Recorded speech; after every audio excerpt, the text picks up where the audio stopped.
Hi, everyone. How's everybody doing? I met something. I'd seen something for the first time in a long time. Well, where my computer is and all my goodies. I'm not talking about pizza. I just got home late, but look, I got some Jersey pizza. Look at that, isn't it? Look at that. Oh, yeah. Look how fattening that is. That's some Jersey pizza right there. Doesn't that look good? Good way to open the show. Anyway, who's in the chat? So Corky is not here right now. She could be here in a little while. And we're supposed to interview Bren Haas. But there's a problem. And that's all because of me. Not Bren and not Corky. Because I've been late in the game. I've been involved with so much stuff in my life. Last week, all I did was Uber Caduber. So I Ubered. And so we're supposed to have Bren on. And last week we let it off. We'll try to have it tonight, but there was no dialogue after that. So if Brent pops up, awesome. But I tried to call messenger her this morning, but she hasn't replied because she's a busy woman. But Bren's an awesome lady. I've been following Bren in over 10 years.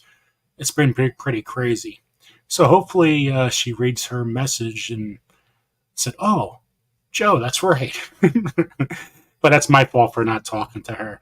And with Corky, well, her power went out, and the internet is affected, so she can't get on. But the power just came back on, so maybe the internet comes back on soon.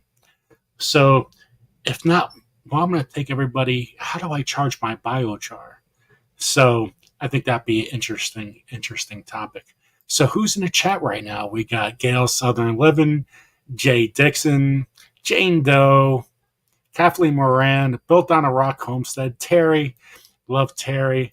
Thank you for everything for all these years, Terry. To everybody here, you guys have been amazing. There's Wanda Moses, Serena. Thank you, Serena. There's Troy Sutton. Travels and Gardening with DJ.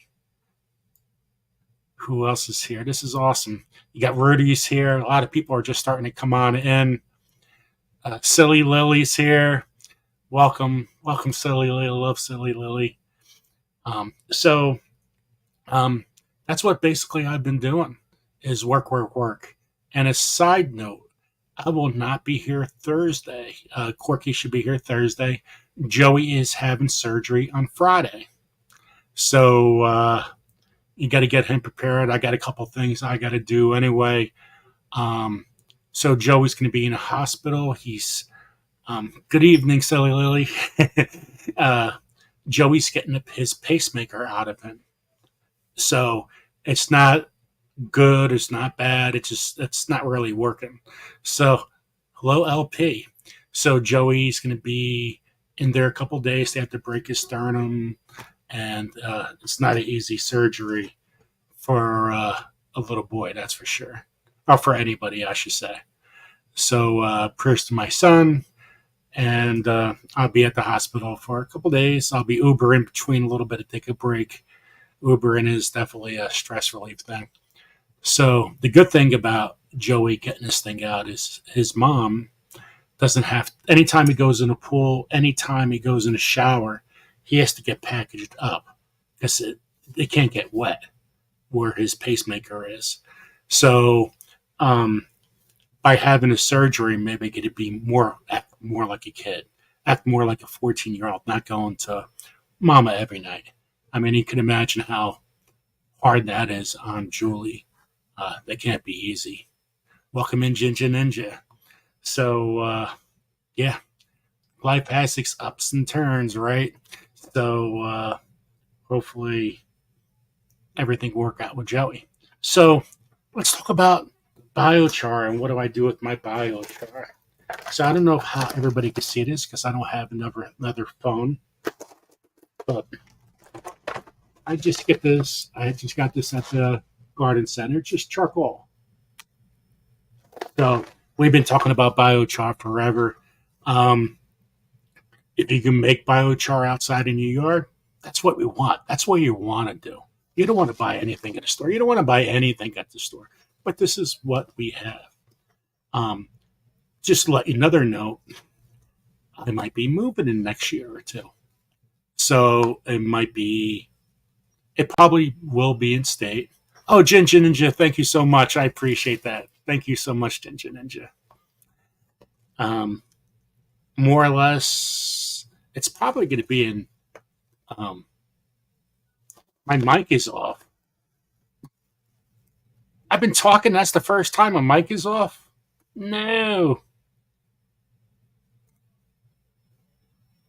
Can everybody can hear me? Okay, so, in the chat, can everybody hear me?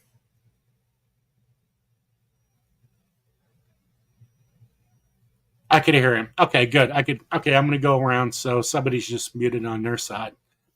So I'm probably moving to North Jersey as of now for another year after Joey graduates. So maybe next year, put our house up for sale around, I don't know, February something. I have no idea. Um, and yeah, that's what we're gonna do. So there's a couple pieces of land we like too. So the thing in Jersey is everybody's buying up so fast. It's crazy because everybody from the city is kind of like, hey, I'm getting the heck out of here. Let's move to Jersey. And the bidding on houses, they're gone in one day. It's fast. And if we don't live in Jersey, we might live in North Carolina, South Carolina, something like that. So that's the couple of things that we've been going over as a family. So investing in my garden, I don't want to totally do all these crazy things where see you later, it grows all that money when I don't have any. But whoever has my garden after with the biochar in the garden, thumbs up. So I have a bucket. So there's my bucket. And I wish I could make this easier.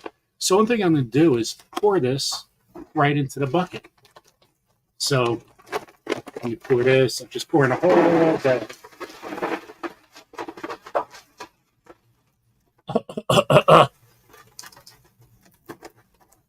Sorry about that.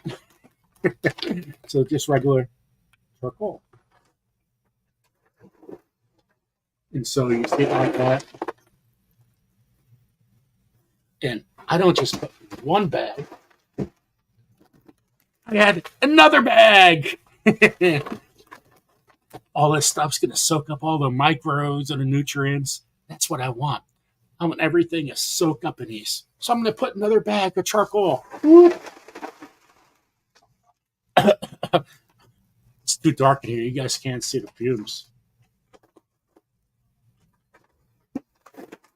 So I'll mix that up. Now I have, a pitcher of water, just regular pitcher. And the only thing I'm going to do, oh, 1 second, I got a message. Maybe this might be somebody. Nope, nothing. Bummer. Okay. So I have this EM1, microbial inoculant. I got this from Matt Powers. You guys should really look into this. Let me see if you guys can see this. Storage and handle. You guys want the directions. With a watering can, you can spray, put it in a sprayer, and add 6 ounces per gallon of water. Well, and you could do it every single week. Let me see if it comes up this side better. The only thing I care is I want the microbes. Microbes equal a healthier plant. And, healthier soil, healthier plant, healthier you, healthier earth. And that's what we want. We want everything healthy. And Serena says, what do you call a sick vegetable? A horseradish. Hey. So one thing we're going to do is we're going to add a little bit of this in. Whoop. Whoop. Sometimes you just add a little more. So that's all we did. We just mixed it in here. And we got our spoon. We're mixing that a little bit. The next thing we're going to do What else do I have? Put some fish fertilizer in there. This is really going to smell. This is going to smell a lot. Hi, Adrian. Cheers to you. Look, fish fertilizer. So 511. Organic gardening won't burn. So we're going to add all this to our biochar. So we're going to add a little bit of this, and this is going to really smell. Someone should put a little dab. I ain't adding too much. Ooh. I went gulp, gulp, gulp, gulp. The pee on my biochar. Pee on that biochar. We're going to mix that up. Mix it up, mix it up, mix it up. See, making a little compost tea kind of action here. So we're mixing this up. So we're going to have this soak in this charcoal for close to 48 hours. 24 to 48. I got more stuff to add. What else could we add? I like my microbes. So, where did you go? Okay. I was going to add IV Organics all-purpose 333 fertilizer. And I'm not going to add that much. Little, 5 teaspoons. To me, I just dump it in a little bit.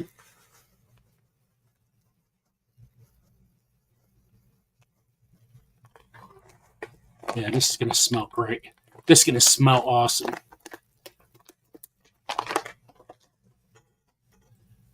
Oh, Serena. Definitely Surround. We talk about Surround all the time. Use Surround. Surround is the best.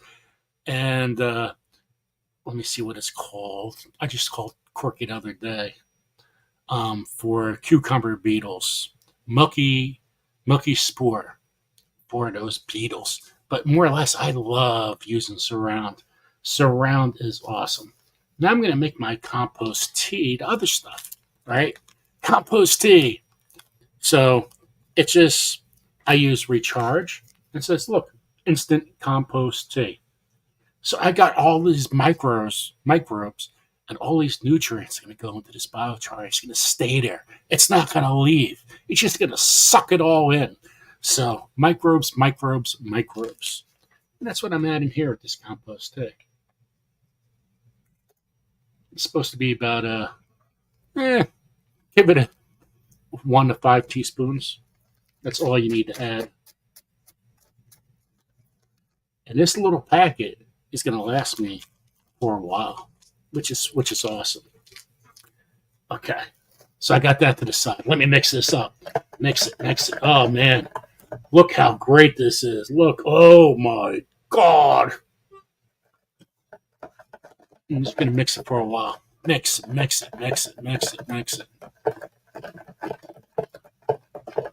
And I just put all this, and once I put this into the charcoal, because it's going to, it might not all suck it into the biochar, to the charcoal. It might not suck it in.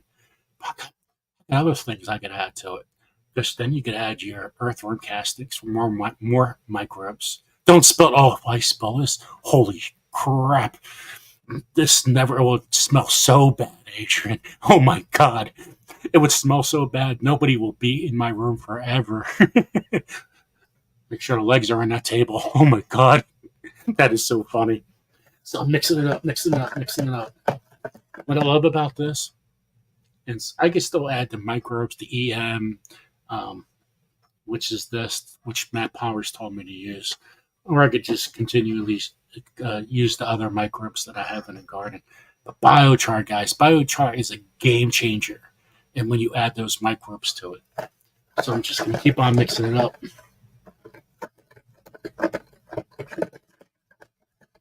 Okay.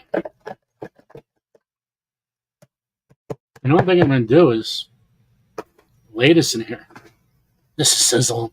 Got all this. I know you can't see whatever I'm doing, but guess it's a mess. Big mess.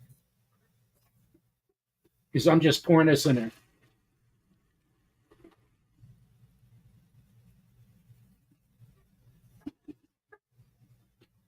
And the only thing I'm doing is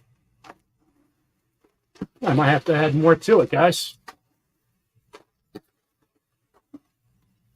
I gotta add more mixture in. The only thing I'm doing is though is mixing it. I'm letting this soak in all into this goodness of biochar. Biochar. I'm charging up the biochar. And it's almost off the table, Adrian. Almost off the table. Mix that up.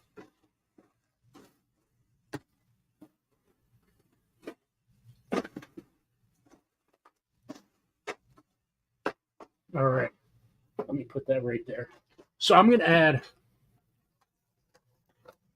I'm not going to do it right now, but after the show, I'm going to add a little bit more water to that and a little more compost.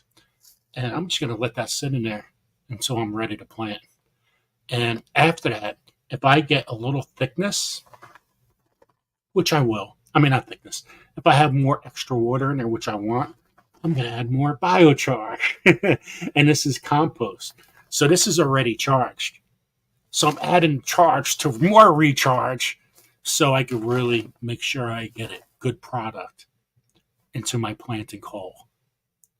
Yes, yes, you are leaving it for 48 hours. And the reason why I'm doing it is I'm letting it soak in.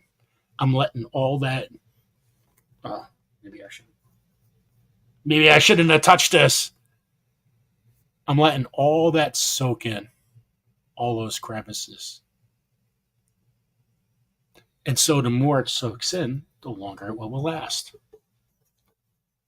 And you know what? I don't smell my pizza anymore.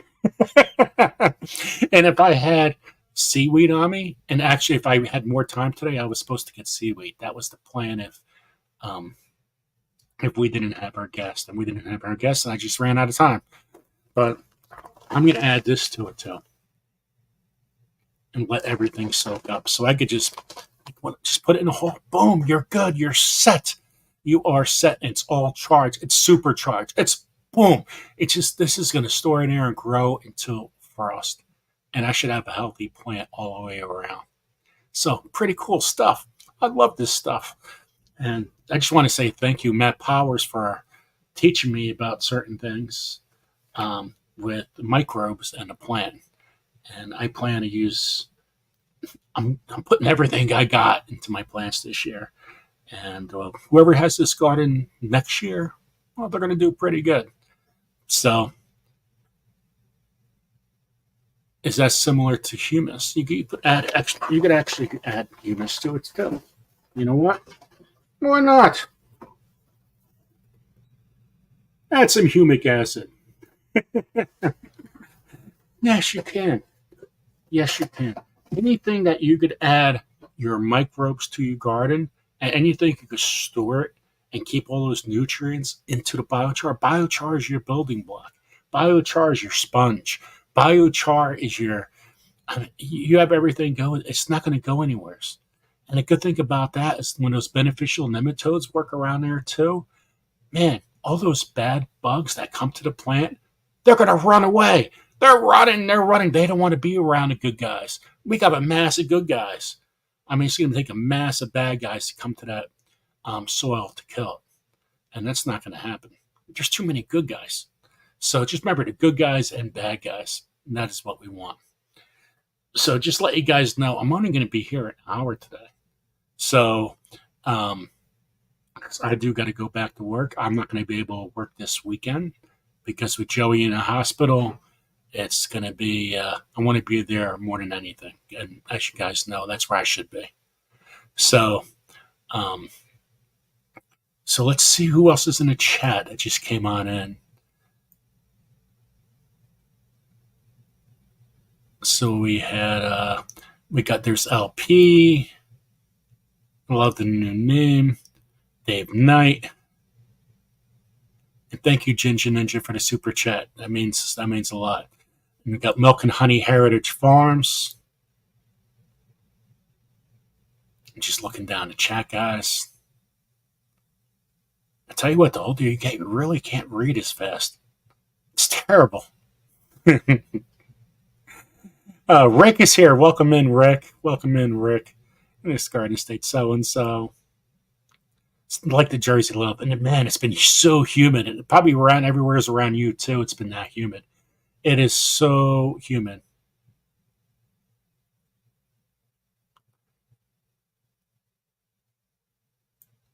Dirty Woods is here. Welcome in, Dirty Woods. Thank you for coming. And thank you, everybody from Twitter. If anybody's on Twitter, if you guys could share this out, I appreciate it. If you guys are wondering where my partner is, well, her power went out. But the power came back on. Now she's just waiting for the internet come back on. So hopefully that comes back on. I know we've been a little bit uh, not together lately, but that's what happens in the summer. We're trying to stay on schedule and put everybody some kind of show during a week. Jennifer Ocean Homestead, welcome in.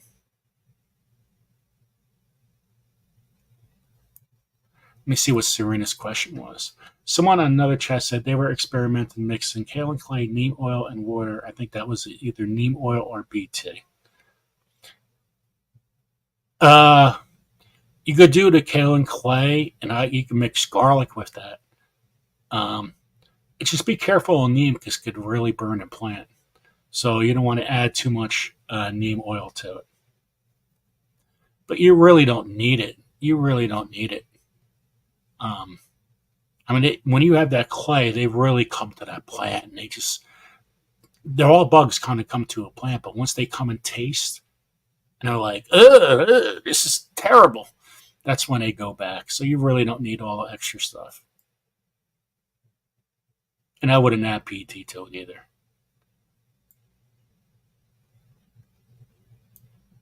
Just looking at other people's. Herman the Great. Welcome in, Herman the Great. Mountain Grandma's here. Okay. So we're at the end of the chat. So let's see what Silly Lily, I ordered coconuts. There we go. Silly Lily ordered coconut oil in a spray. Spraying the entire wood area. My bedroom now smells like a coconut. Well, that's not a bad thing. That is not a bad thing. Don't think I know about smelling like coconuts down the Jersey Shore when you go into a bar. So it's not a bad thing. Reminds me of a good time, actually. Man, that smell right now of that the fish fertilizer. Whew, you could really smell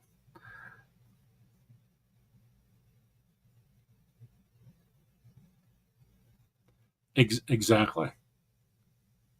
There we go. Thank you, Jay. And again, guys, when you're using all these chemicals and all this stuff, aren't we trying to get away from chemicals? So if we're trying to get away from all these chemicals and all this stuff, try to do things right the organically way. And it all starts with the microbes. Add in microbes. Microbes to your soil is the most important thing you do to any plant. That's when you get those big roots. You're right. So when they're growing and spreading out, it's all because of the microbes, not because of the NPK.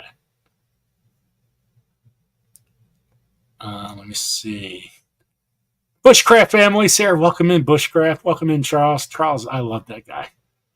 He's one of the reasons why I really got into gardening. And there's Wildlife, welcome in. Well, not into gardening. The reason why I got into going on YouTube. He helped me get this whole thing started. And I, without him help me start like that, I don't know where I've been. I wouldn't be where I am today. That's for sure. And I still want to go on a show and talk, and I haven't been able to get home. So, and I know I still got to get a lot of stuff mailed out to a lot of people. I'm just not here, guys. There's simply Jan. Welcome, Jan. Cheese. There's Janice. Welcome in, Janice. So if you guys want to go back, how do I charge up my my charcoal, my biochar? Go back and check it out. There's Lori's. Well, a lot of people are starting to come on in. There's 34 people in the chat. Hey, Jan, I want to show you something. Look, I came downstairs from work, and I'm like, oh, and I got 25 minutes. Look, Jersey pizza. Look at that. Doesn't that look good? I thought I was going to get a break here and there, but that's not going to work. That is so much better than having jelly beans, those stinking jelly beans. They're still on my table. Here they are. And maybe we got to have a night where we do bean boozled. Why can't they have bean boozled garden flavors? Now, I know Charles loves these. I know, Simply Jan. Yum. Oh, the pizza. That's right. That's what you're talking about. I don't think you were talking about these. Oh, that's insane. Dirty dishwasher. I never seen anybody have this strawberry banana smoothie, but I seen somebody have booger. Oh, jeez. I still bring that back. Yeah, I wish I had more time for everybody. I do put it all out there every day, um, of what I do. It would be scary if I had one job. It's scary what my garden would look like. And scary for the cost. Well, actually, I would be forced to be a lot cheaper at what I do. I'll be having fires all over the place outside. Dead fish. Yes, Serena.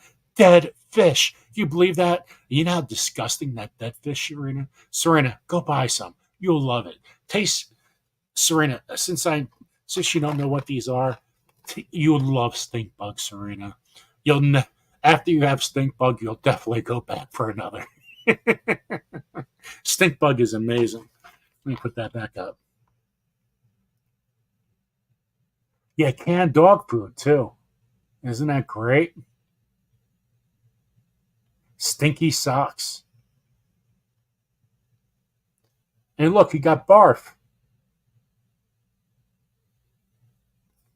Nothing like having barf. But they should have these jelly beans and like vegetable flavors. I think that'd be pretty cool.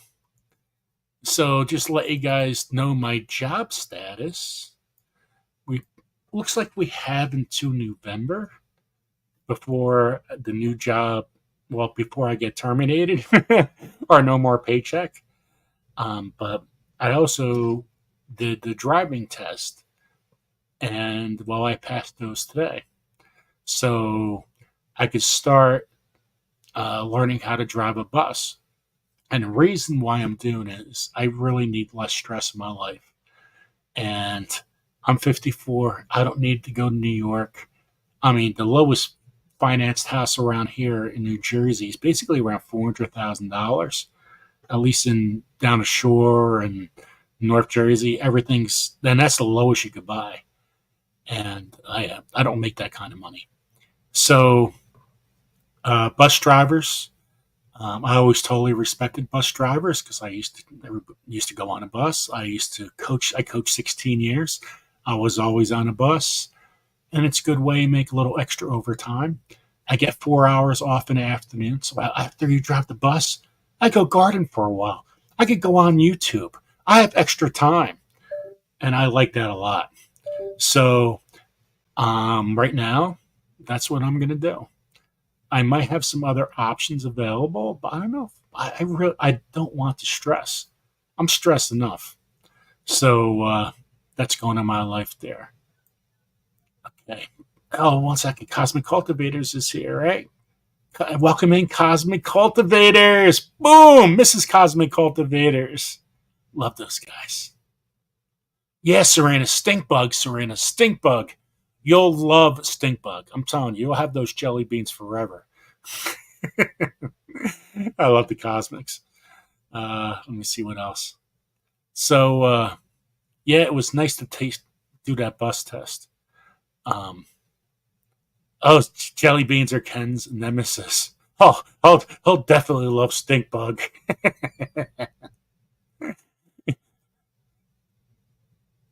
Oh, I would. I'll tell you what. When you're getting invited to weddings of your kids you coach, you know you did something good. I love coaching, and I think I was 5 to 10 years above the curve if I continue coaching. Um, I was when you see things that are coming out today. I did those things a long time ago. When you how to act around kids and their parents, and how you should do things. I did those things a long time ago. And a lot of kids have come to me and said, "Oh, that's the reason why you did that. That's the reason why our practice were harder on practice than when the game time started. It just was so much easier and enjoyable." And yeah, I ran her butt. You wouldn't want to see my conditioning. Never had out of shape athlete in my life, and it was not by running laps. It was by doing what they're on the field.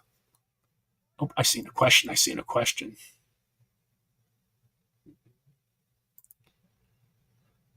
Oh, Jan, I can help rearrange your schedule so you can be available. Don't worry, there'll be enough time to try each one. Yeah, maybe we got to have several channels do a jelly bean night. I think that'd be pretty cool. I haven't had. I'm, right after I'm done with this live, I'm actually going back to Uber. Jersey Shore Ubering is it's amazing. You do meet a lot of good people, and I have met a couple of people. Hopefully, they come on here tonight. That'd be awesome.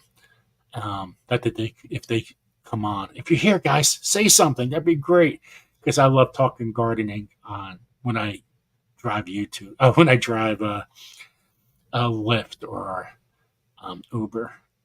So that's pretty cool.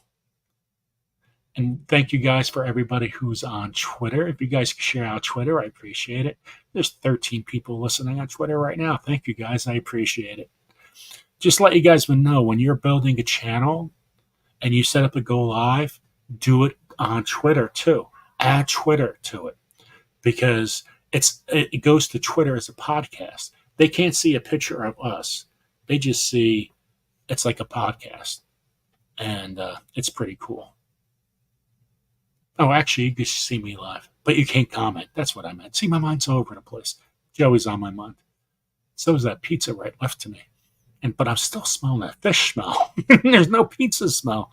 But you can't comment on Twitter, but people watch it over there, as you guys can see.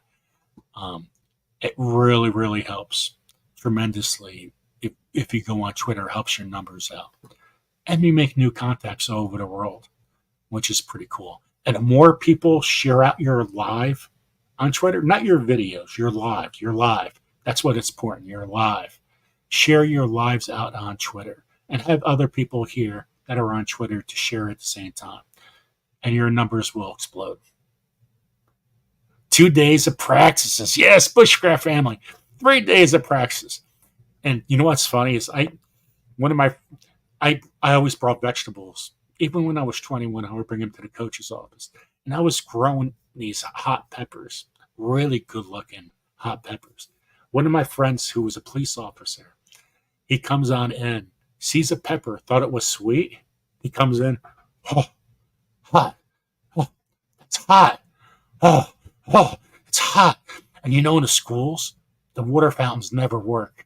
I don't know if it was your school did. Our water fountains never worked, and it never worked in the summer because they always shut the water off.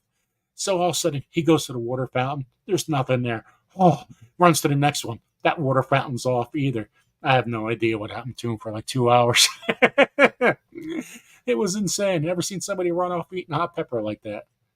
That was insane. Oh man, that was awesome. Serena says, "Do you eat the jelly beans? Do you eat the jelly beans one at a time for the most effective?"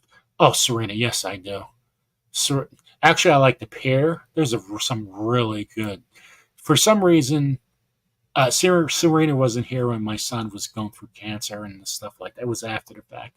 And Joey would come down when he was younger. And Adrian or some people, Bushcraft family and Gail Southern Living, Lori's World, they were all here in the beginning. Joey would give every single jelly bean he gave me. Oh, it was nasty. I have no idea how the heck he did it because I couldn't smell anything off of it. But he knew each one he was giving me, and he would crack up laughing. It was such a great time because seeing him in so much pain and agony and coming down here doing that and seeing him smile, it meant so much to me. And his recovery from this surgery, I really don't know. Um, you hear different things. We could be there for a whole week next week. I guess it matters how everything goes. Um, not easy. So Thursday, Corky should be here on Thursday. Just to let you guys know. But I will not be here on Thursday. And I appreciate you guys with all your support with me throughout this journey. And Sunday Fun Day, I'm not sure about. I might have somebody else cover the channel this week, and we'll see about that. If anybody here wants to cover the channel, make sure you message me, because I should be with my son, and he won't be home on Sunday. I should be at the hospital. So if anybody wants to cover my channel this Sunday, just let me know and message me. Juby is here. I love you, Juliana. Let me see what else we got in the chat. I hope you guys could check back out how I charge. Thank you for the prayers, guys. Joey, you're always in our prayers. So thank you, guys. Prayers mean a lot. When Joey was going through cancer the first time, we had people praying all over the whole entire world. It's amazing. The countries, the messages we got. It was world known what he was going through. All right, team, can't hijack your channel. It was fun last time. Anybody who wants to hijack the channel, you guys just message me. But I should be with my son this Sunday, and I want to keep the channel going. So I need to be back, and I need a lot of things to happen. But it looks like things are on the right path. I got clearance now for becoming a bus driver, which I never thought I would ever be. But Serena says, one time me and Nicole were eating jelly beans and he got a jalapeno. Last time I had a jelly bean, I thought it was going to be, like a stink bug, and it turned out to be a habanero. That was very surprising. Rick said, lots of views, Joe, 203 plus. Awesome. Oh, here's Joseph's journey. If you guys want to watch his video, go ahead. You know what? Let me show you. Guys, for those that, for my son, I'm going to play just a 5-minute skip it of Joseph's video. He was on a Big Ten network. Just give me, it's going to be a commercial. Hold on when I'm setting this up.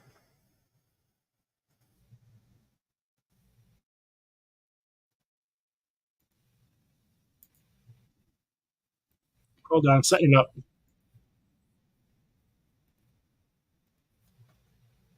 Okay. I'm going to play 5 minutes of this. So just a little bit for a lot of people. I have no idea what our family's been through. I'm going to play this and play about 5 minutes of it. I don't want to play the whole thing. So this is my son's journey. The Big Ten Network did this video. It's all about CHOP. And there's my son. Look how little he was. Now he's a man. He's a man. So play a little bit of this. There we go. And I'm going to eat some pizza. The nurse at check-in said, what do you think about a chest x-ray? Look at his lungs, guys. I said, what are they thinking? She said, Hodgkin's or non-Hodgkin's lymphoma. I just looked out the window and, didn't realize how much my life was going to change. It turned out to be Castleman disease, which is a lymphatic type of disease with pretty much the same treatments, but it's also an autoimmune disease. Only 500 kids have it every year. But what Joey has, it's a lot more complicated because it's a whole region. His big thing was he going to die? He would say to me at night, what's it like when you get to heaven? And Those were the questions that were the hardest.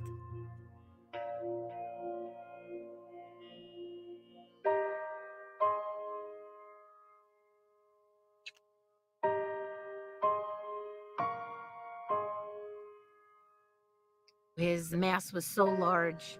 We tried just rituximab by itself, which is the R, and then that only worked so far. So we moved on to the regimen of, they call it CHOP.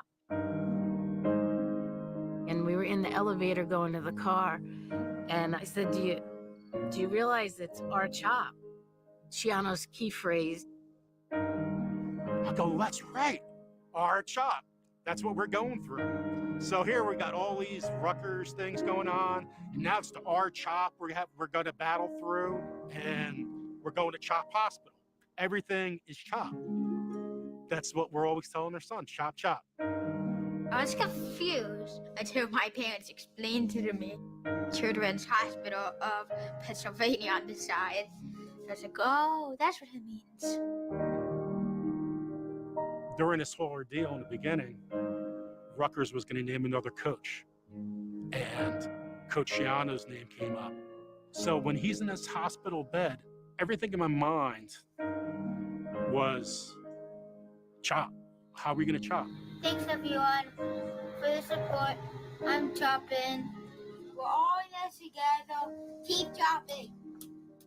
I like it because it means you fight hard and you just chop. You just keep on going. Joey took each course of treatment like a champ. Never once did he say, poor me.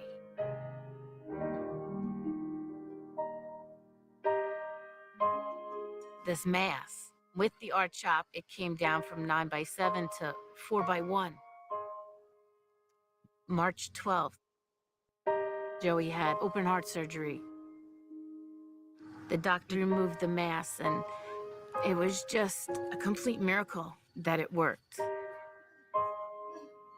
He's only has 60% of his lung capacity. It's not really going to get any better. His red blood cells are smaller than normal. We know as a parent we got to be positive, because if we're positive, it's going to go off on him. It's my strong boy, and he's doing it. Done. Done, done, done. Dun, dun, dun. He's battling through, and he's chop. I'm telling you, it's chop, chop, chop, chop, chop. That is all he knows what to do. I hope you guys are chopping, but I'm leaving chop. Go all you. Welcome home, Joey. We're so glad to see you. Welcome home, Joey. People say, like, you're so strong, and it's like, just, I don't have a choice, This is my kid, and I'll do anything for him. Right. That was a beautiful spiral, a lot better than Daddy's. Keep chopping. Think of the bright things. Don't think of the dark. That just makes it worse and pain. Think about the things you love about your life. Think of the things you do when you get better. Good job, good job.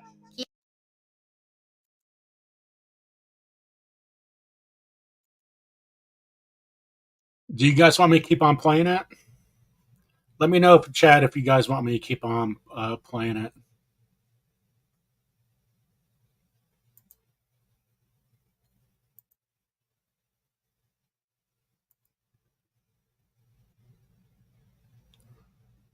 Yes. Okay. I'll go back and play it it's a couple more minutes. Okay. I'll play the rest of the video. Keep chopping. Hey, we're the Tri Oh, we got a Guys. Ever commercial. see how much money Keith can fundraise for St. Jude Children's Research Hospital using Hello, college football team and coaches of Rutgers. To win the games, you have to be good at offense. Score 31 points. Defense. Create turnovers. Special teams. Score. Trust family. Well, that's passion right there, right? I mean, he is just, you can tell that's in him. That's in his blood. He is really fired up. Go over your limits and win, Ben. I got about 123 guys that are going to get a view of that. You talk about Chop. Joey's all about Chop. He's a special young man. Joey, what's going on? It's Coach Fran here at the State of Rutgers, man. I've been thinking about you. He's not a new head coach at Syracuse. I just wanted to let you know that without you, I wouldn't be chopping every single day. I know the tough guy that you are. Coach is amazing. Continue to be tough, continue to push, and I'll see you at spring practice and at the games this year. Keep chopping. Coach Brown left a thing on Twitter for Joey. He goes, Dad, he wants to be my friend. And I'm like, that's what it's about. It's all about family, Joe. Then once, I got an opportunity to speak to his father, and he was telling me what he was going through, and he was getting ready to have surgery, and it just broke me. All he wants to do is see Rutgers win. So when you seen a kid like that was going through what he's going through and was just able to focus, like, he's really what Chop is. I was signing up for the next community service and a couple other players too. It was about Joe's fight with cancer, and when we talk about Chop, he chops through it. It's honestly crazy. So I was very excited to meet Joe in this community service event. I remember coming into the house. We sat down, we played cards, we played like a bunch of games. And the fact that he always brings a smile, like he always has a smile on his face.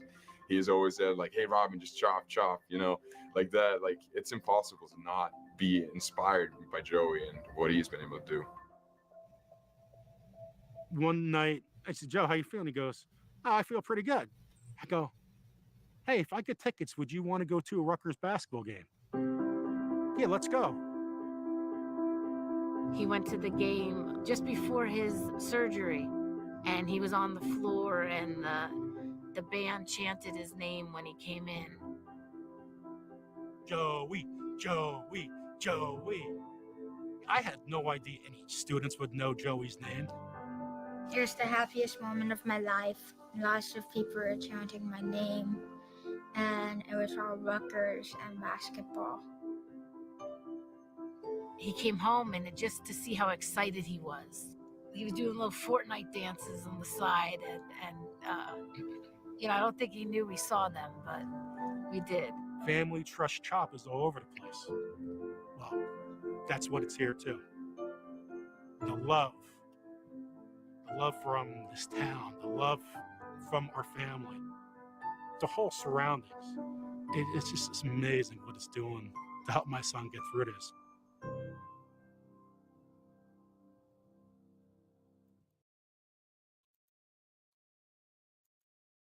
So that's a little bit about JoJo. And that journey is continuing. So, yeah. It's always hard looking back at that and realizing we're still working at it. He's still chopping away every single day. Yeah. So we'll be at the hospital, I guess, Friday morning, first thing. And I would expect to be there for a whole week. But hopefully it's a lot sooner.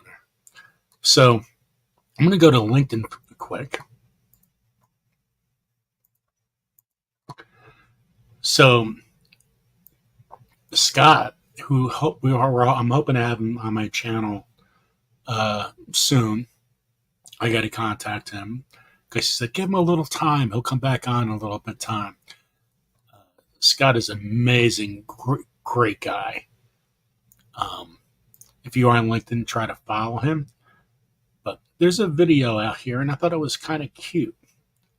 Again, I'm all into the microbes, right? Microbes. So I'm going to play it, put this a little louder, like that. I'm going to play this. Doing great, Abigail. What you working on, Abigail? Is it dirt? What do we call it? Compost. Compost, that's right.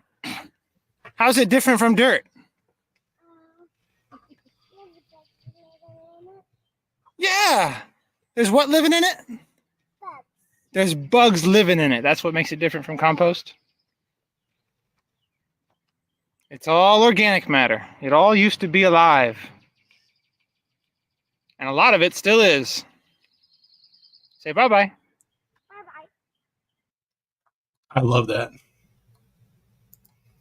Anytime you can get kids to get in the garden, get into the soil, I mean, that matters a lot. Because it's our next wave, guys. It's our next wave.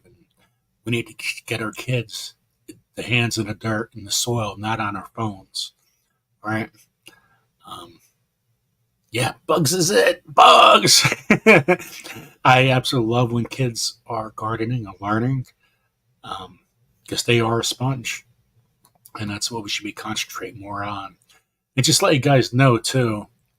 Oh, Mrs. Cos. Oh, thank you so much.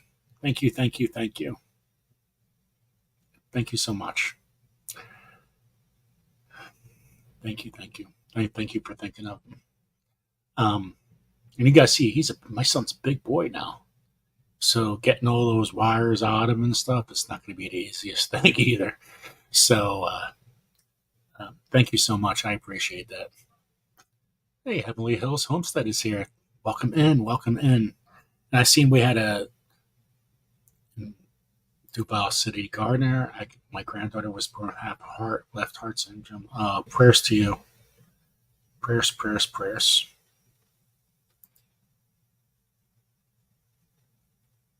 One thing you don't see from the video, smell. Didn't realize when North Fragrance travels in the wind. Oh, yes, it does travel. It travels with the wind really fast. If you guys have a chance, please hit the like button and share this out. I appreciate it. So there's another guy on. This guy's a mastermind. I mentioned him before. And I haven't really had a chance to look at him in the last week. But Sam is amazing. What a brilliant, brilliant man. He works at Soil Symbiotics. Oh, he's also the founder and lead. Wow. Boom. Boom.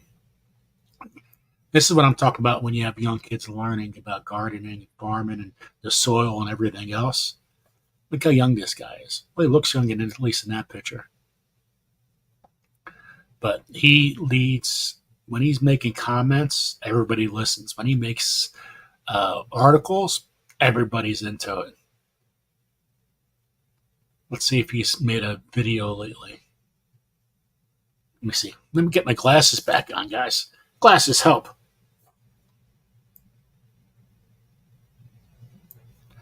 Okay, let me see what this is. I think this came out today, 8 hours ago.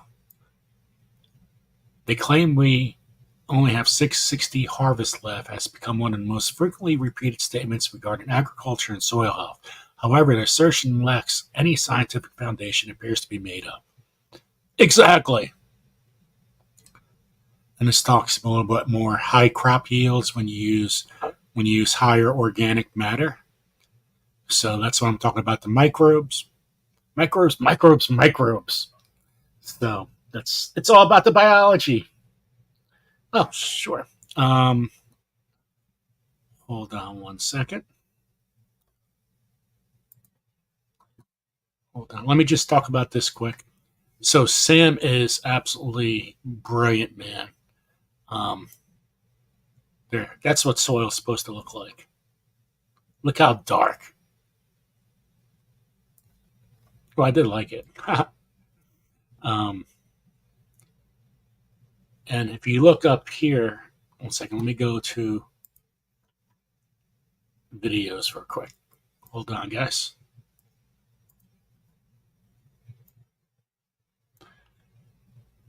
A real-time plant response to pest attack.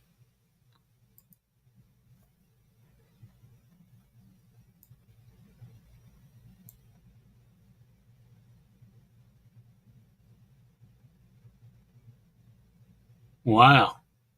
Do you guys see that on your end? I think you do. So, a real-time plant response to pest attack. This fascinating video captures the intricate defense mechanisms plants employ when under attack by pest. Okay, here we go. Look at that, guys. Look what happens when you're plant.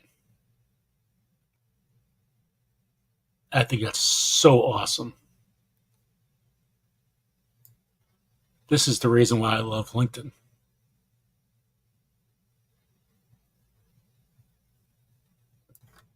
Cool stuff. Okay, let me see what else he has here. Coffee cherries. Okay. Here's another one. Hope you guys can see this. Fungi build the largest and fastest transportation system on Earth. Their nuclei containing DNA moves through a mycelia network. Mycelia. So check out this, guys. Look at that. Freaking awesome. So this is what's happening with your soil. All these tunnels. Compost, compost, compost. When you don't use it, you don't have that. You don't have these protections and everything else, and the traveling systems for your nutrients to go to your plant. I think that's really cool.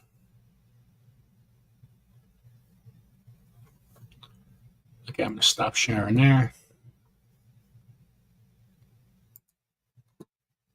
Just give me 1 second. I want to send Ken a link. I'm going to send Ken a link right now. I don't want to share it here because we had it in Twitter before. And which is a shame that somebody would come on and say those kind of things.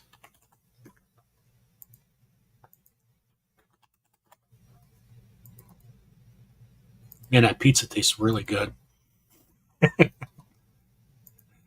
Okay, Ken, I sent you a link.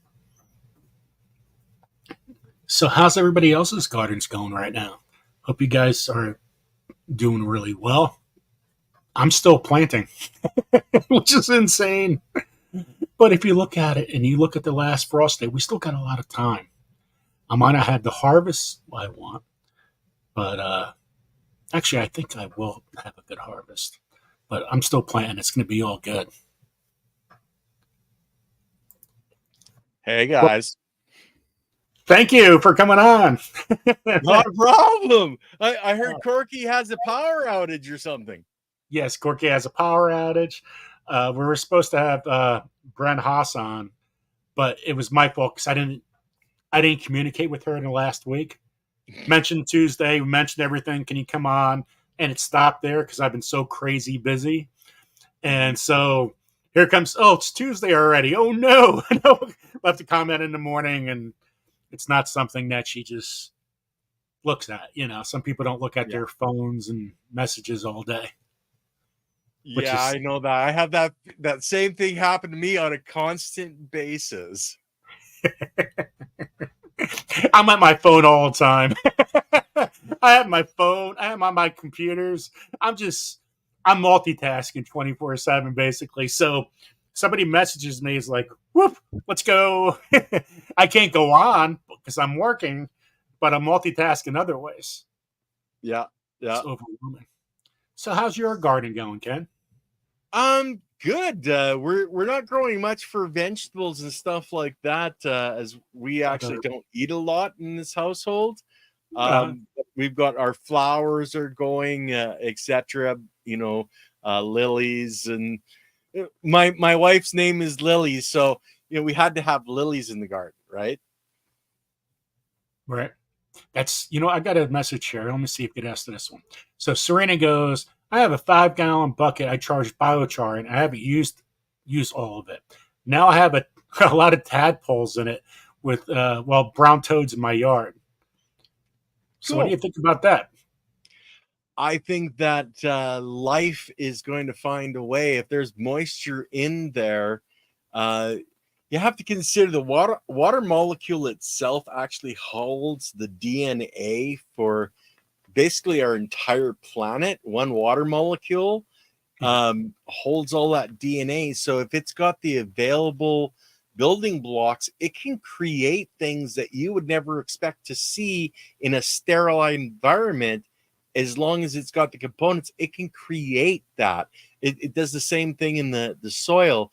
Biochar, I'm not sure if I mentioned quorum sensing when I was on before, but that's when enough biology gathers together to create substances or other biology that doesn't exist in your soil system. So that's one of the main things I feel biochar is a key to create, is these areas of quorum sensing. So the having the biochar, having the liquid in there, you have to have water, just like we're 90% water. Your biology, the everything on this planet has to have those water molecules, and that DNA is literally there. And if she's got tadpoles, the right building blocks were there, and it was created in her bucket. Now, it could have been a bird flying by, it could have been anything else that put something in. I'm not sure she had a lid on it, but it's fantastic where you can literally see the life that was not there, wasn't expected to be there. All of a sudden, Mother Nature has created that life in that bucket. Isn't it amazing? I love it. Yeah. I love it. It's amazing. Like I people, ask me all the time, like, what do you mean it's all about the biology? But when you really start understanding it, it's like, holy shit, this is nuts. It's like with Sam when he posts stuff. The stuff that's coming out now, it's going to be crazy in next year because I think we're still like in a 2% of learning about the soil and what's underneath us. Well, I think Dr. Elaine Ingham, the last time I spoke with her, she was saying about 5%. We know how to categorize, but really, what I know when the last time we had Dr. James White on, and he was talking about horizontal gene transfer, they've taken the next step to that, where they're not looking or trying to define a specific bacteria or fungi, or it's the groups. They're looking now at the groups of different biologies that interact in the different ways, instead of trying to narrow it down, because there's trillions of biology in our system, and to figure out what each one does. When they start changing, they're doing this horizontal gene transfer. So when they're transferring those genes, they're literally changing what or who they are. It's like taking a mechanic, and he starts adding things to it, the motor, to, okay, I'm going to add a turbo to do this, and I'm going to add this and a better exhaust. And that's what the biology is doing with this gene transfer. So they're constantly changing, growing, and evolving. And think about it, Joe, when you get sick, you get a cold, okay, your white blood cells react to that virus in your body. And the only reason that a person has a cold for an extended length of time, their body doesn't have the necessary resources to build more white blood cells, to build those soldiers to go out and fight that virus. That's why it's so important to understand it's not just a fight for biology in our soils, it's a fight for biology in ourselves, supplying the building blocks that we need in our bodies for health in our bodies. That's one of the reasons I don't eat green, because I'm not green. I got red blood in here, okay? Red meat. And Robin, thank you so much for the donation. I appreciate that. Thank you so much. That's, it's just, I find that when everything gets under a microscope, reading the biology, that's where I'm fascinated by it right now. So when you're looking at like I said, show before, the traveling system, the traveling networks of bringing those nutrients back up to the plant from the microbes and everything else that's going on in there, I'm just fascinated by it. It's like there's no terminology to use yet because it hasn't been formed yet. What's really, it is a little bit, but I think it's all kind of made up a little bit in a way too. Yeah. Well, we really don't understand, Joe, in any real depth. The scientists are scratching the surface, and they're starting to understand that we need new machines to see deeper and deeper and deeper. That's where they have a new system for using in the microscopy field, where you literally put it on the soil, and it looks into your soil right in place, instead of taking a sample and shaking it up with water and putting it under and only seeing a very brief thing. You could actually use this new contraption to look at the biology in your soil structure in its environment where you're supposed to be looking. That's where Matt Powers, I don't know if you've ran into Matt Powers, amazing, amazing man. Some of the things that he's coming out with, the different lights that he is using to show where you can take a literal root and put it under microscope and see the chemical compounds, the phosphorus in it actually lights up reflected, and you can see, you were showing just a moment ago, the flow of energy on that video. You can see that literally in your soil system now. It's amazing the things that are coming out. It really is. And Matt is great. Matt, I used to follow Matt when he was working with Baker's Creek. Cool. Actually, maybe even before he was working with Baker's Creek. And I always was fascinated by his story. I was married before I met Julie, and my wife had Crohn's disease. He has Crohn's disease. Yep. So we kind of chatted at the time a little bit back in the day. And he was on my other channel, Garden State Gardener. It's just a lot of links put together. But that man is amazing because his passion, because he needs to have that passion. When you have Crohn's disease, it's the flare-ups and everything that you have is you're put to bed. You're not moving. You think you're going to die with the flare-ups. So he had to find a way, not just for his wife with cancer, but for his own health and his kids' health, to find a way to make it work for them. Man. And plus, being so studious, being so... It's such an intellect. He just takes it to a different level. Well, he was a teacher, right? So he had to put, programs together to teach his kids. And he literally took everything that he understood from that to create the programs. Like, you can take a microscopy. I can never say that word properly. Microscopy course through him, where you can have people that know and understand actually help you to learn that. It's amazing that he's been able to do what he has been done with the different situations in his life, like the Crohn's, etc. He's had tooth problems that have caused problems.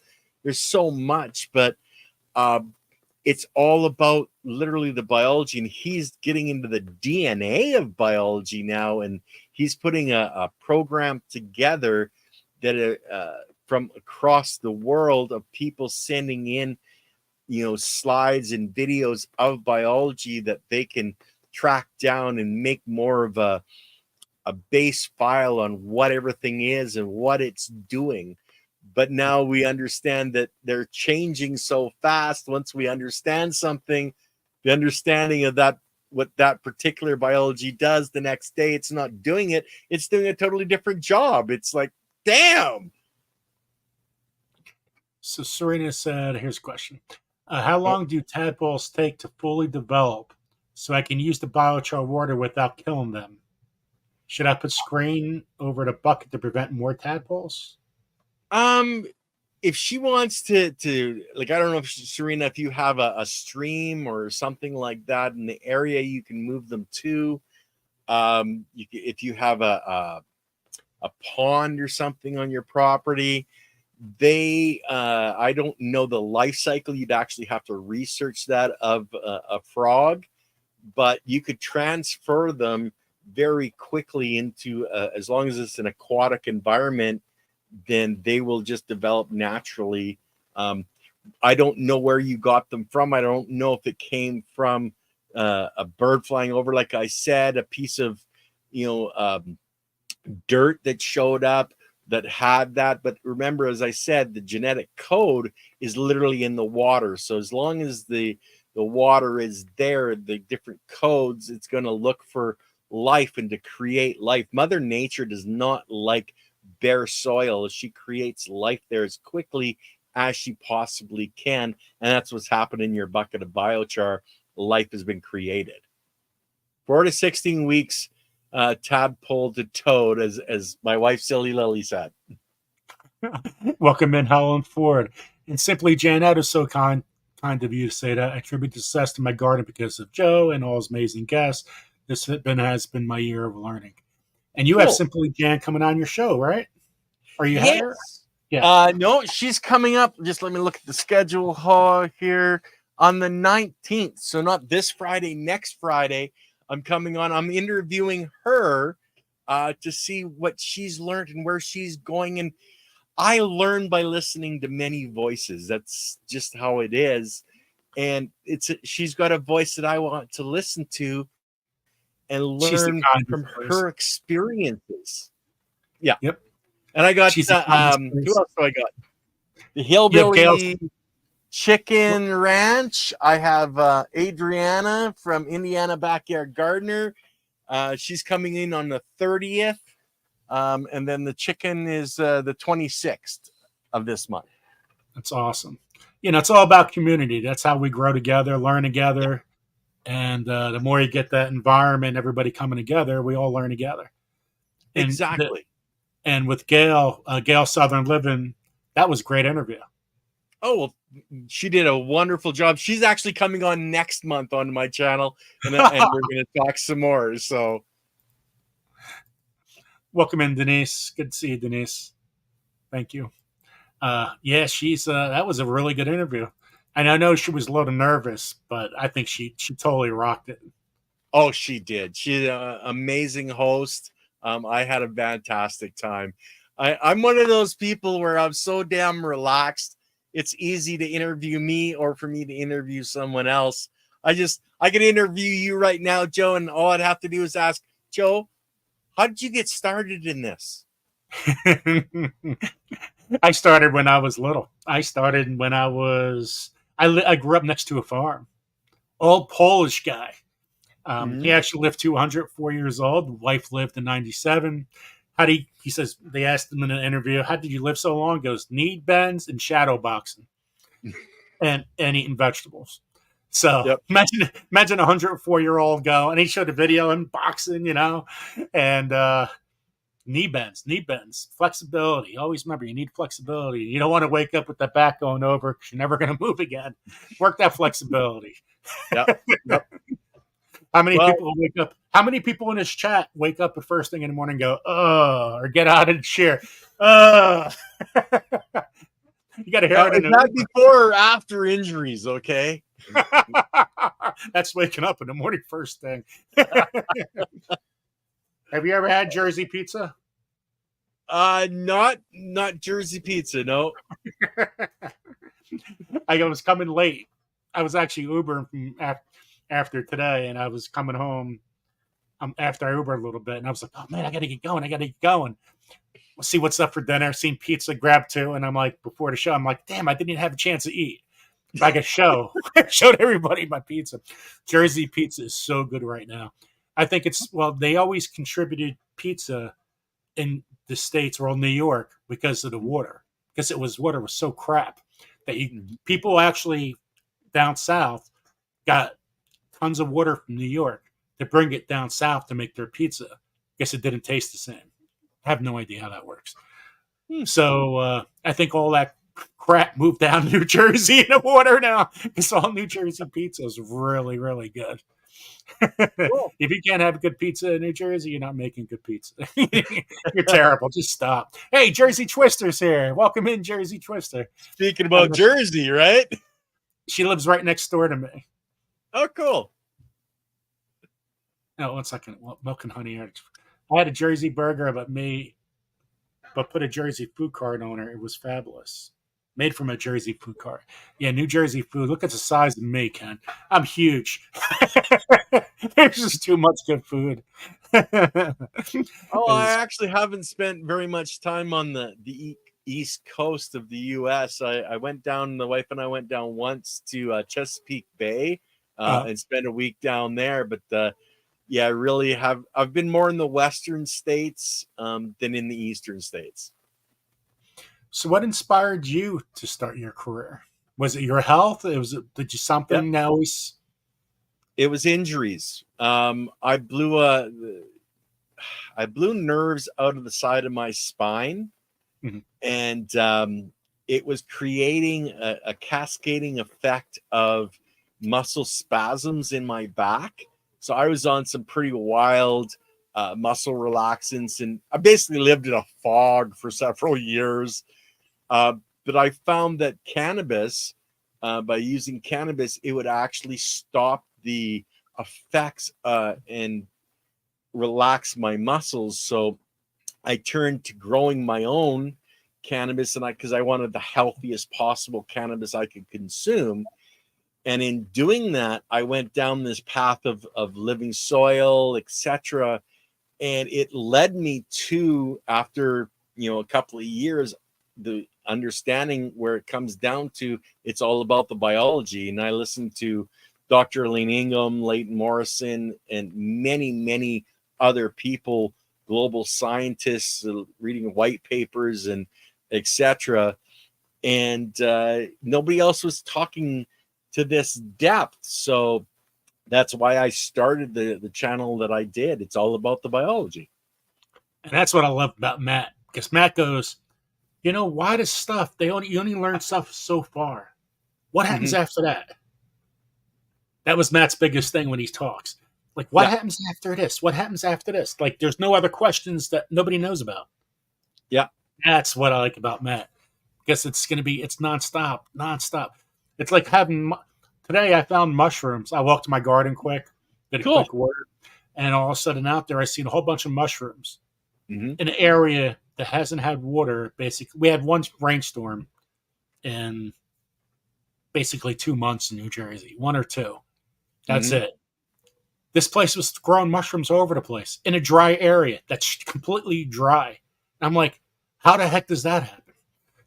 Because biology moves the water molecules around. So, and you also have to consider, you guys have morning dew, just like everywhere else on this planet has as the temperature changes in the morning, it creates dew on any leaf structure. So any leaf structure that you have there is drawing down that morning dew into the plants, putting it into the roots. You don't literally need to water. If your biology is kicking at 100%, it's going to water your plants. How do you think the water gets down into the aquifers? It doesn't just come down and through a river that flows out to the sea. No, it comes through the soil structure and bleeds down through, and the plants breathe that water in and create the environment where it gets enough water in that first, say, 6 inches or 8 inches of soil. When that's full, the water just slowly moves down and down and down. So you've got water in your soil, even with just a couple of little rains, because of the difference in pressure, the vapor pressure deficit of the air pressure and the water pressure in the air coming and forming those little droplets that go down into your soil and feed your watering system. So you said Elaine, and but what was the first thing you? Okay, so you're injured. You're in bed. You never did. I guess you did nothing gardening before that. Not since I was very young. I spent 20 years as a truck driver, so you don't have time to garden when you're driving across North America. Every week of the year, right? Right, exactly. So, how did you stumble? Was it YouTube, or you did a search bar? How did you actually get from? Okay, I'm in pain. I need to do something with my life. Well, what's the step before that? What made you? The catalyst, of course, was the injury. When I was in my teens going to school, I'd used cannabis way back then, when it was still majorly illegal in Canada, just like it is in a lot of the US and globally. But I remember having injuries when I was playing football and soccer and basketball, strains and sprains. And, back then, we were smoking to get stupid, but I always felt the relief from those pains that I had developed then. And when I was searching for different ways to look at getting off the drugs, I looked at cannabis. And so I went to a buddy of mine that had some, because as a truck driver going into the States, that wasn't something you were doing because, you got piss tests and blood tests, etc. So I went to my buddy's place and I smoked some, and it was like, oh, that feels so good. I can actually stretch a little bit. So I took that and went, okay, I need to start growing this because I can use this as a medicine. So I applied to the Canadian government to get my grow ticket legally. And the same month that Canada went legal, where everybody can grow 4 plants, I got my ticket. I can actually grow up to, I believe it's 124 plants right now. So I started growing my own, and then there's the different methods of using it. There's smoking it, which I rarely do. There's ingesting it, which is how I consume my cannabis. And then there's, different ways to smoke it. You have your hashish, you have, just the bud. You can process it in so many ways. And I was looking more at the CBD side of things, not so much the THC side, but it's a combination of that whole plant medicine that has given me a life bag. It has allowed me to get off not only the muscle relaxants, excuse me, but the painkillers as well. And that's what took me down to wanting to grow it in the purest form that I could, because I'm eating it. So I wanted it to not just be, made, you're growing in ways that, are used with chemicals in the hydroponic systems, but I wanted to take it to a level of the living soil where I knew it was going to be really healthy. So I started with learning about compost and, amending and all this stuff. But I've also, through my life, I've done worm farming, I've done aquaponics, I've done aeroponics, and this was when I was growing tomatoes. I learned a lot of what I learned way before I ever started growing cannabis. And I've been able to gather all that information together over, decades of research, growing, different things like tomatoes, etc., and used it when I started growing my medicine. And it led me down this path of, the biology and living soil. And I started watching a guy named Leighton Morrison on a channel called the Future Cannabis Project. And he was talking about this living soil. And that's where I really started going down the rabbit hole. He was the one that introduced me to Dr. Elaine Ingham and different scientists, and Dr. Gerald Pollock on water and what was going on with the water. There's so many different parts of the puzzle that I have studied over the years. The energetic flows, like even this week with tomorrow night with Andy Lopez, we're going to be talking about Jesus, just slipped my mind, fractals, and the mathematical equation that shows how things balance out in a system, going from chaotic to a stable environment that we're, using in our growing. We want to come to that stable environment in our soils and have a stable biology, but we want a multi-dimensional biology. We want such of a different multitude that it doesn't matter what happens. We want that mycelium, which is giving you those mushrooms. The mycelium is the mother plant. The mushroom is just the fruit. If you've got mycelium in your yard, brother, you're doing good, okay? In a wetter spot. It doesn't matter if it's wet or dry, though. You can have mycelium in the desert popping mushrooms out. That's a pretty dry environment. So do you, when you're using your cannabis in your foods and stuff, is it steady throughout the day, the same amount for breakfast, lunch, dinner, or whatever snacks? Like, do you use it during the day like that? Or do you spread it out? Or do you use more at one time of the day than another? It's I make my own gel caps. So just like your normal pill, I want to make sure I don't dump that all over the place. But it's just a normal gel cap, right? Okay. So what I do is I take the flour and I literally grind it up. And I don't know if you guys can see, you can kind of see how it's ground up. So I cook it in a pressure cooker to activate the cannabis and the cannabinoids.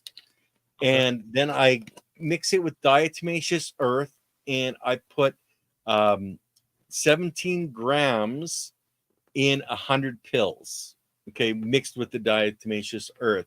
And what do you do that for? That's to find my right dosage. Like, if anybody's going to do this, you would not start with the dosage that I'm taking.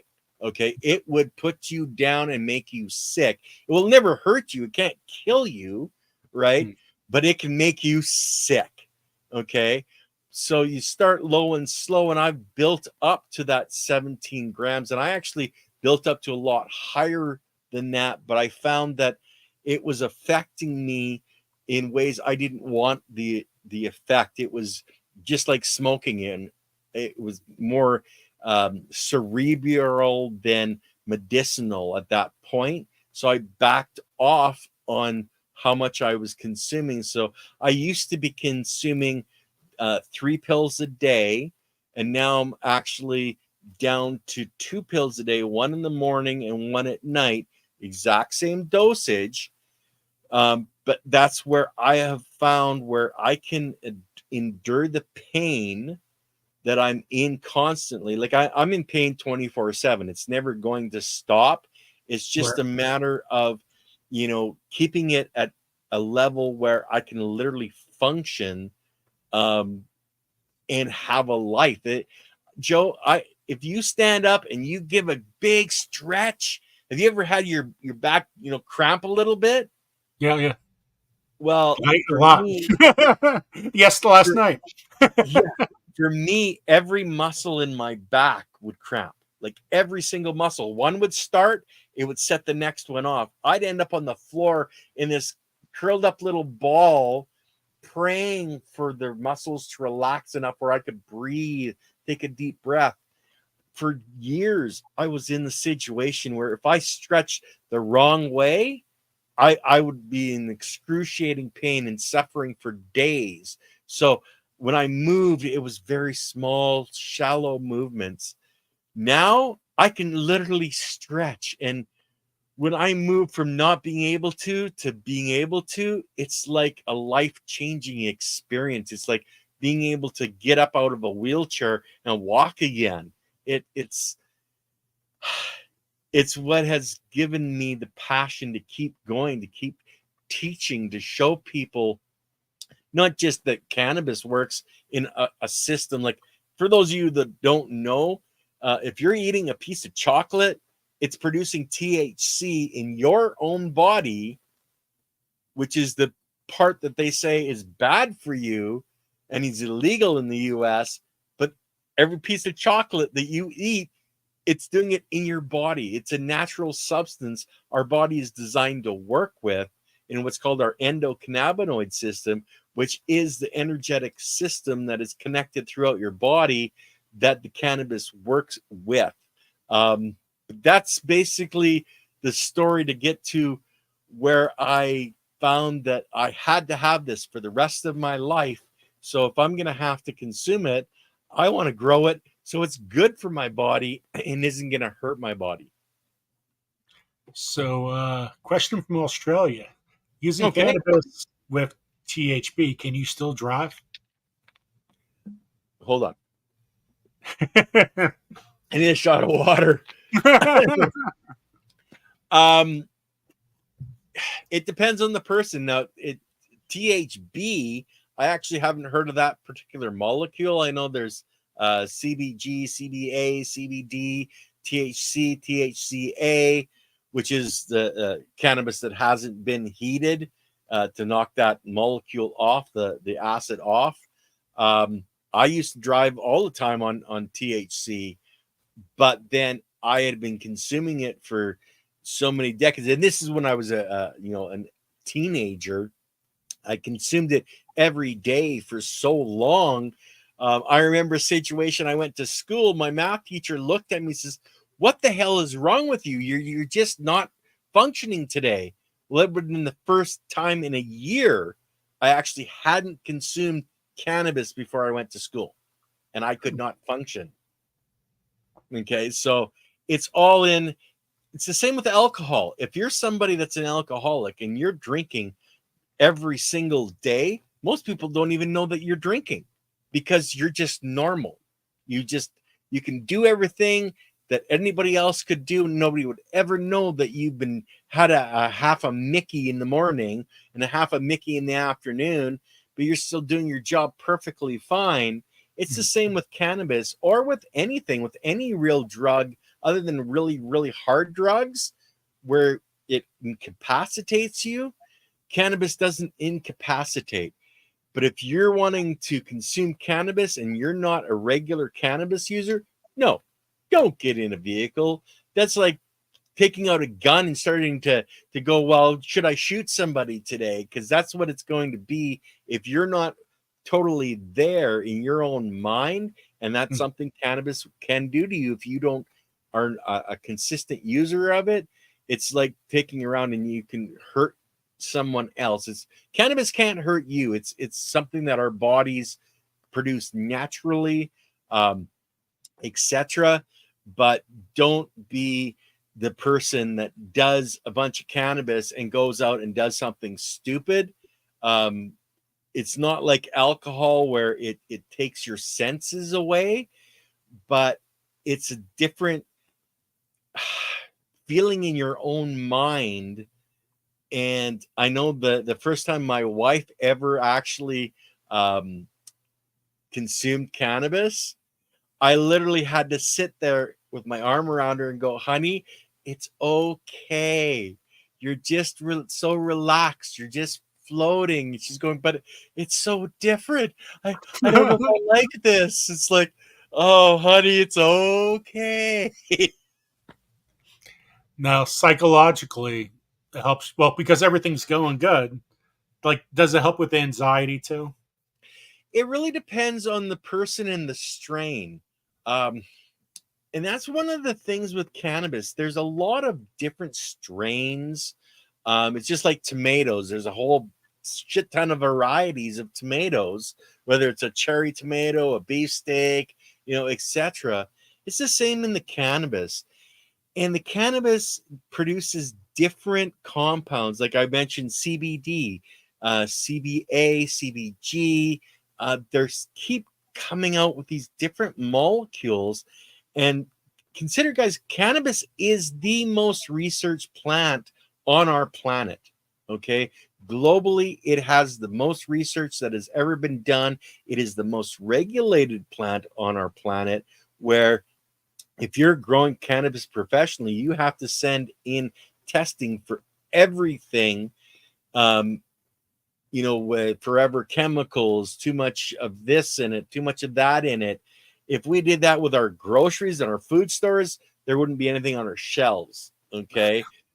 But with the cannabis, you can get different effects. So if you have anxiety and there's one cannabis you consume, it could take your anxiety to a whole new level, or it can bring it down. So that's where the finding the different strains and testing very small amounts on you, because each individual is a different individual. You all have the same basic biology, but there's that little bit of difference that makes you, that one strain will affect someone in a totally different way than it affects you. So if you have anxiety or any of the different problems, do a little bit of research. Don't start with high THC is one of the main things. Start very, very slowly. A little bit can go a long way. And then it's just like if you're taking micro dosing of, mushrooms or LSD or any of these different compounds that, people are using for different ailments and anxieties, etc. You only want to go with a micro dose to where you're starting to feel the effect. If you go too far, you're going to feel the wrong effect. You just want to bring yourself to the point where it's solving the problem that you have, and then stay at that dose. If your problem starts to come back, you know your body has adjusted and you need to amp it up just a little bit. But just a little bit, guys. Don't ever just, go, oh, yeah, I can take anything I want, because it doesn't work that way. Your body, you have to learn to listen to your body. See what? We're using so much glyphosate and everything else, which just listen to this, guys. New Farm Bill by United States Agriculture. They said you're not allowed to sue. They agreed that you can't sue Monsanto or whatever it is, Bayer. And that's bullshit. That is complete bullshit. So yeah, How right can they now, have immunity for killing us? Yep. And it doesn't have to be that way. That's what the sad part is. And they put, who approved the bill, who gave money to it. They said all about that. But you know what? In the media, it goes like crickets. Yeah. Okay, here it is. It's out there. We said it. Then nothing. And that's the plan. They how the system works is they have to tell us the truth. It's just like your movies, all these different movies. If you look at history of the movies, they were telling us everything that they were going to do in the movies to what they have done to us as a civilization. And it's just the same exact thing. They'll put that out. Like, it's just like the US admits that there's aliens, admits that this is here and it exists. And then it just fades in because they won't talk about it. And like, I hate to, I'm not into politics at all, but you look at someone like Joe Biden, who's obviously has an issue, and people are talking about elder abuse because of what's happened. But yet for 3.5 years, they said, oh, no, don't look here. Everything's fine. They make up excuses for Monsanto. They make up excuses for these companies having anonymity, not being able to go after them at all. And the government, the media, everybody goes, oh, I don't know anything. It's called plausible deniability. It's really crazy what the hell's going on. And with glyphosate, people that smoke cigarettes, there's glyphosate in those cigarettes. Yeah, it's sprayed on the what you're smoking, and the cannabis, the tobacco itself, the leaf is not bad for you. It's the chemicals they spray on it and the chemicals they put in the filters that are even worse. It's just we're so stupid. Why we're killing ourselves for simple stupid things. Well, like, and grow that's your own where food. The food that you eat, okay, it literally, your body works on the biology. If your biology is bad, you're going to get sick. If what you're feeding your body doesn't have the components in it necessarily to build healthy cells, you're going to be sick. But nobody's talking about that. If you change your diet, how many people have you seen, Joe, that have just simply changed their diet and all of a sudden they're not sick anymore? Yeah, I was just going to say that. That was my next topic to talk about. It's amazing how just changing some few simple things that you can find this health, right? And it's not so much what you're eating, it's what you're not eating. If you're not consuming the chemicals, the herbicides, the pesticides, all of the preservatives, the sugars, etc., that they put in your body, all of a sudden your body isn't fighting all those bad things and can work on the good things to make you healthy. And just to let you know, Lori's World, like in Canada, they can sue them up there, right? In the United States, for you to sue them, you got to have the can in your hand and an old picture of it. Just to let you know. But now that's going to change. It's not going to count anymore. So with the new Farm Bill, you can't do anything. Previously, yes, just not in what's coming up. Well, we can hope that in the future that, you know, the psychos at top, you know, get changed over into people that have more reasonable minds, and they change these, you know, laws, etc., where we can actually, you know, have these conversations, not worry about, you know, YouTube kicking us off the platform, demonetizing us, etc. Because there's a lot of things we can't, or I won't talk about, because we would literally, Joe, I would get your channel shut down if I went off on a rant. Okay, so I will not do that to you, brother. Yeah, I gotta be good. If it's Garden Strike Guard, just no holds barred. But in this channel, gotta protect myself. I got a partner. Yeah. You Well, know what? there's so much. Part of me going into gardening is to get to tell the truth. We don't make a lot of money here. We don't make barely any money here. You know, uh, to me, I want to help people. It's all about helping people. Yeah. And with everybody, I mean, everybody's waking up with pains now because of the food we eat. Jan just said before how she had to change her lifestyle with her health condition and what she was eating, and it worked. And Ken just said before too, I changed my lifestyle. I did this. I feel a hell of a lot better now, well, because of the help of cannabis and stuff. And same thing with, I mean, everybody here is waking up in pain. Everybody getting out of a simple chair. You can't. How many people kneel on the ground anymore? How many people kneel at church? How many people? I'm just going to anything. How many people? There's so many instances for a lot of things. We're waking up with our joint pain, and a lot of it's because the food we eat. Mm-hmm. Yeah. I mean, how that's your first remedy for nutrition and everything. It's your food. That's your medicine. Food is your medicine. Food is the medicine, exactly. And since food is your medicine, where's your food start from? Your soil. It's all about the biology. Yeah.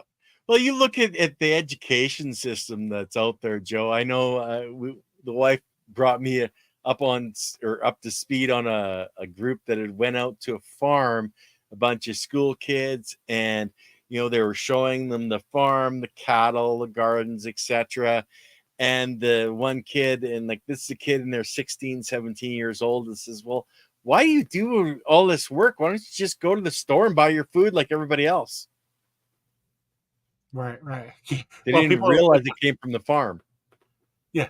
Corky, they think that Corky was saying it the other day. She actually always says, kids don't know food comes from a farm. They think it comes from the grocery store. Yeah. That's quite the education system we got out there right now, I think, you know. It's crazy. And Bushcraft family, did you guys talk about this on your show, the new farm bill? Just wondering. I see Bushcraft family is a great guy. And well, I sent him an email, and I'm still waiting for him to come back because I want to get him on my show, and I would like to come on his show. But yeah, Bushcraft, come on, man. Respond to the email I sent you. And if you want somebody to talk about, she is awesome. You're going to love this lady, Dr. Paula Ruffin. You need to have her on. She's a chiropractor, but she talks about, you know, the food. She gets people on diets, you know, the whole thing.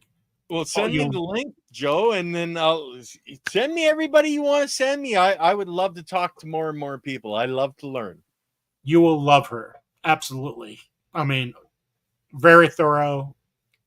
Loves helping people, especially people in pain. Yep. Very knowledgeable, amazing woman. Yeah. Well, if you ran into anybody with massaging, because I remember how it's got to be 4 years ago, a young lady that was a masseuse. She started using extracts from cannabis in her massage therapy, and was seeing some really wild results that didn't make sense.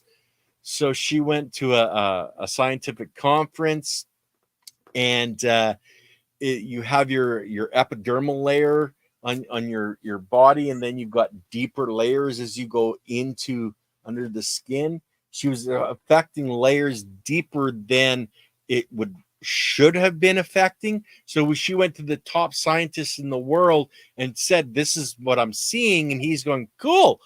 Well, you're the one researching it now because nobody else has ever heard of it. So let me know what's going on when you find out.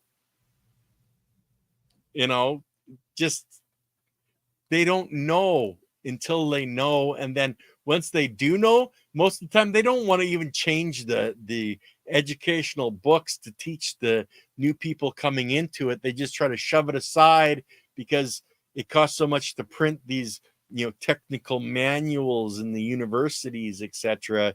It's I won't say it's a conspiracy theory because all my conspiracy theories came true, and I'm still trying to find some new ones. Oh, Food Forest Permaculture is another channel that you will like. Howie's a great man, great guy. You have a lot in common. Yes, Cool. Howie culture. Everything's about layers, layers, layers, layers. He's all about. He calls it Howie culture. That's another great guy. Cool. So like Serena, lasagna gardening. Yeah, almost like lasagna, but a little. It's biochar. Everything's just layers. So when you have your paths you walk, so you have your food in a row, but the food next to the row is next to your layers. You're building those layers constantly. Yeah. So that's what you're walking on, and then you just, it works really good. He's been doing it for a long time. Howie's great. Howie Organic culture. material. Yep. Howie All. culture. Yep. Yep. All Howie culture. I love that. Well, Took a little while. You have to have the organic material for anything to grow in your soils. You know, how can you build something? You know, a plant build something if it doesn't have the organic material to break down. It's the faster, the quicker way to, you know, bring those components available or make them available for a plant. Where if you're taking that out of sand, a grain of sand, it's got to be mined and processed. Where if you're taking that out of the organic material, it's so much easier to build with. It's like, okay, I hand you a log, Joe, right from the forest and say, okay, here, build your house, you know, but you got to use 2x2s to build your house. Well, okay, I'm going to have to process this. I'm going to have to cut it up. I'm going to have to do this, this, and this. Where if I hand you the 2x2, oh, hey, it's easy to build with this. That's the difference between the biology having to mine it from the substrate or to take it from the organic material. And actually, on Monday's show, we had two wonderful ladies on with Leighton Morrison, really talking about a lot of this exact thing on particle sizes and, you know, the difference between, you know, ground up organic material or mineral associated organic material, or the what they're calling the newer one, which is dissolved organic material. Of course, the dissolved has already been broken down to such a small form it can, you know, live in that water column. So it's that much easier for it to be grabbed by the biology and used. Serena said, I'll be getting my clay tomorrow. Do I apply or mix it and paint on squash vines? Use a sprayer, Serena. So she's talking about surround. So it's clay. And so the bugs go to the clay and they don't like the taste of it. It's organic. And so the bugs comes to the plant and they're like, "Ew, this is disgusting." And they go and they run away. So like yeah, it's just a spray, Serena. About mushrooms. So cannabis, great help, life changer, boom. How about how about mushrooms?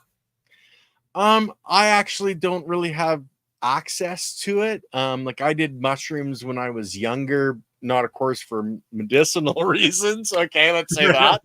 But there's a lot of people that you know, swear by it for their bodies.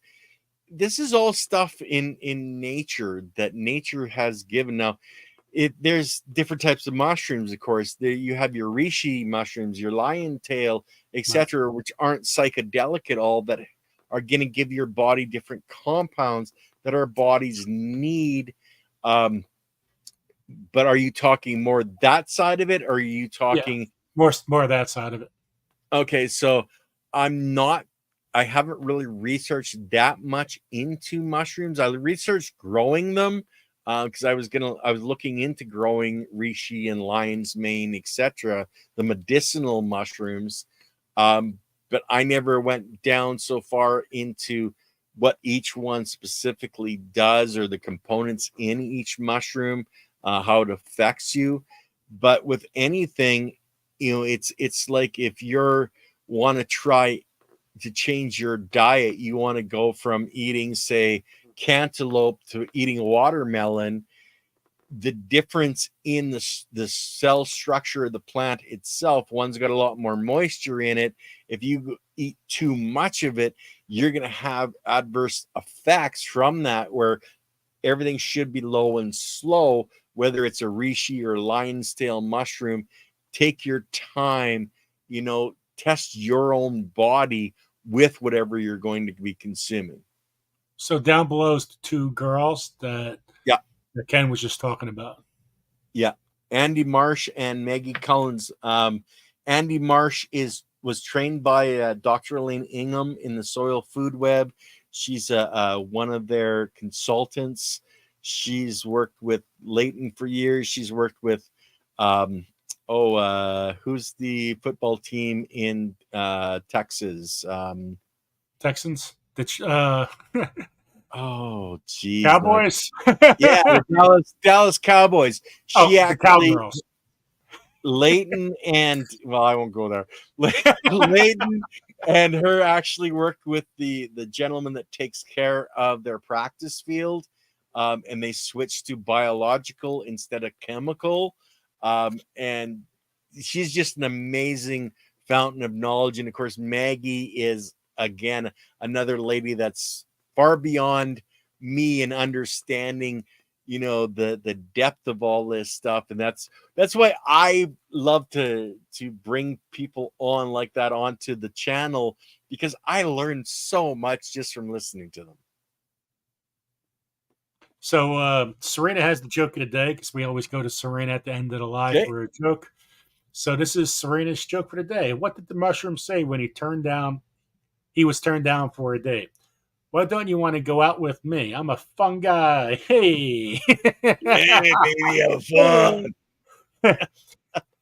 Only 6% or 5% of mushrooms have been named, which is kind of crazy of what they're talking about. So if that is true, it just goes with all other stuff that nobody's really focusing on the soil, because they only go so far. Nobody goes beyond mushrooms because it goes so far. I mean, what happens if they're, I think there's something with mushrooms and cancer that there's something there. And there cannabis definitely is. Yeah. And hemp.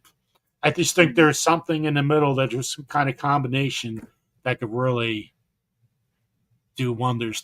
It's not magically, but not magically, if you know what I'm saying. Well, it's a matter of if you can feed your biology what it needs. Like, we all have cancer cells in our bodies. They are all over our bodies. They're there, right? And it's just the person that gets cancer, their body has not got the right components to fight against it. There's a layer in your stomach where, if that layer isn't there, when the cancer cell develops, it actually can hide from your body's immune system. Where if that layer is in your stomach, in your intestine, or I think it's actually in the stomach lining itself, if that's there, then the cancer cell can't hide from your own body.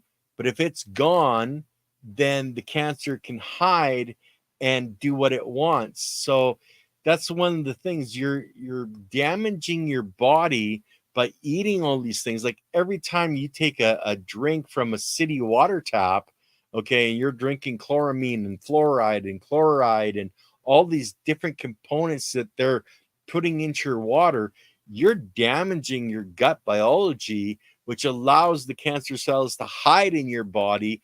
Your body can't go out and fight them. They don't even know they're there. So that's one of the things that research does. There's a lot, I think it's Dr. Lee that talks about it, but it's very important to not ingest anything that can damage your stomach biome, because that in itself is just like the soil biome. It's what keeps you healthy. You want healthy plants, you focus on your soil biology. You want a healthy body in yourself, so focus on your gut biology. You want a healthy animal, focus on their gut biology and what you're feeding them. That's why I promote so much on agriculture of creating healthy fields for your animals to graze on, because if that field's healthy, the food that they're eating and consuming is healthy. When you consume that animal, guess what? You're getting healthy into your body the way it's supposed to be. And Serena did come up with another joke. Last one, Serena. Why do plants drink at social gatherings? Compost tea. Okay. So, guys, that is it for today's live. That was Ken. Thank you so much for coming on like that. I really appreciate it, brother. You got my email. If you haven't got my cell number, I'll give it to you after the show. So if anything like this happens again, you just give me a shout on the cell phone, man. Awesome. And it's not her fault. It was all my fault. My life has been absolutely crazy. Nobody, I don't think anybody would ever kind of figure that out.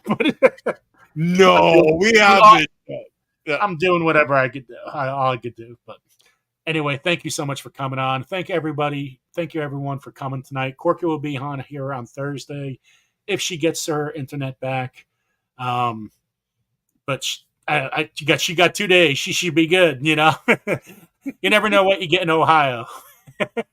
Hey man, you never know what you're gonna get with the weather the way it is right now. But that's a whole other topic. And prayers for everybody in Texas with the hurricane and anybody in that path. Hugs and prayers to you. So, thank you everyone for being here tonight, and we'll see you soon. Thank you guys so much for your support.